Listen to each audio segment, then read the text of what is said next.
In this class, we're going to consider the idea of a mathematical set. And a set is just by definition a collection of objects. And in general, those objects, at least when you're starting off, will be a collection of numbers. So we just take a collection of these numbers or objects and we group them together and we say that that is a set containing those objects. So the notation that we use for a set is probably the first thing that you need to kind of get down with to use sets, and it's basically that we just use these sort of curly brackets. Okay, and that's how we notate what goes inside the set. So this would be your set of sort of objects inside here. So to give an example, if we wanted to take a set that contained just a few numbers, I'll just make some numbers up. So something like that. Okay, then that would be the set containing these 4 numbers, and that's just basically one way that I could write the set. So it's just that you know what numbers I'm thinking about. If I've got a collection of numbers in my head, then I can write them down and say that that's a mathematical set like that. And then there's some more well-known sets. For example, if we take the integers, let's take the positive integers, so just the positive counting numbers, then we notate that using the integers kind of z symbol with the plus. If you've seen the class on number types already, you'll know what I mean by that. It's just basically a way of notating all the positive whole numbers, the positive counting numbers.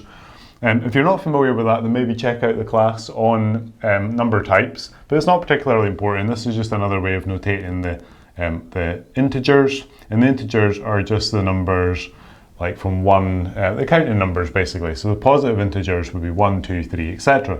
So writing those guys in set notation, we would have 1, 2, 3, and that just carries on forever. So we would just say something like dot, dot, dot, or dot, dot, dot, dot in my case, and then close the bracket.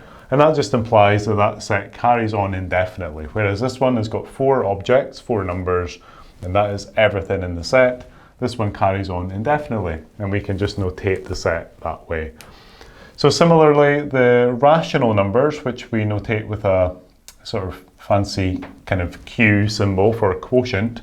So the rational numbers, that's all the numbers that can be written as a ratio, as a fraction. So we could write those in set notation with the curly brackets, and maybe write them 1 over 2, and then 1 over 3, 1 over 4. And because that set also is infinite, it carries on indefinitely, then we would just write a dot, dot, dot to carry on like that. So the first idea to get down really is just what a set is. It's a collection of objects, usually numbers, and just to get down this idea of using the curly brackets to represent that set.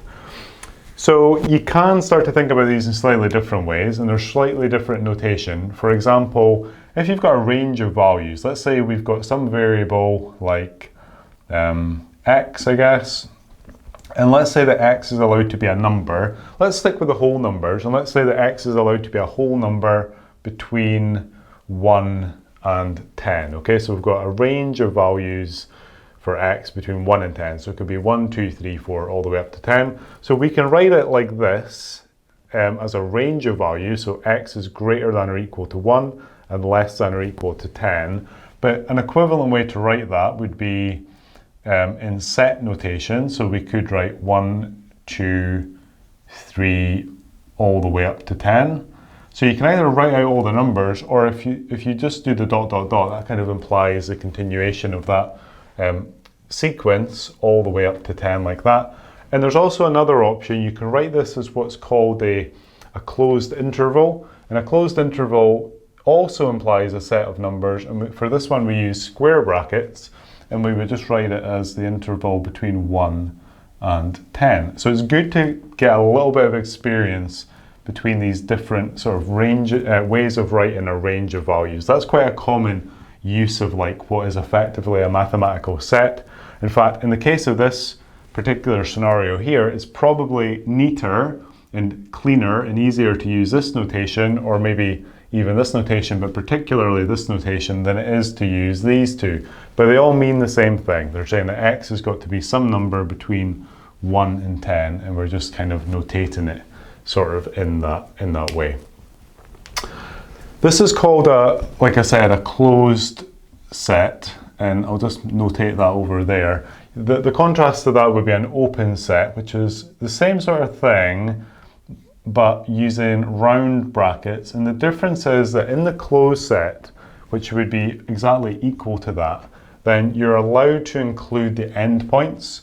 So we would need to put a condition on this that these can only be whole numbers, because you could, looking at this here, you could say, well, 1.1 or 1.7 or 2.9, like decimal numbers, also lie in that range. That's true. You would need to say some condition that these have to be positive integers. But assuming that they are positive integers, and this is saying every number between 1 and 10, but importantly, because it's a closed set, because it uses the square brackets, that means that it includes the number 1 and it includes the number 10. So including basically the end points of the range. And that's saying the same thing here, because we've got the x is greater than or equal to 1 and x is less than or equal to 10, that means you're allowed to include the endpoints, and we've got that explicitly here. So it wouldn't quite be right to write equals here, but effectively these are equal to each other, 3 different ways.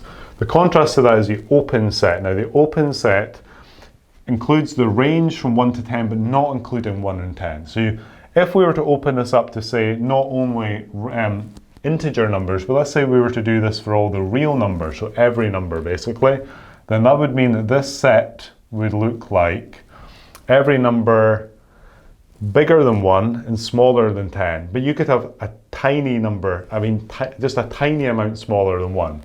It wouldn't necessarily have to be the number 1.1, but let's just say it was 1.1. Let's say we're only allowed 1 decimal point. So you'd have 1.1, and then 1.2, and then 1.3, and that would carry on all the way until you get to, well, you're not allowed to include 10, so we would need to have our last number as 9.9.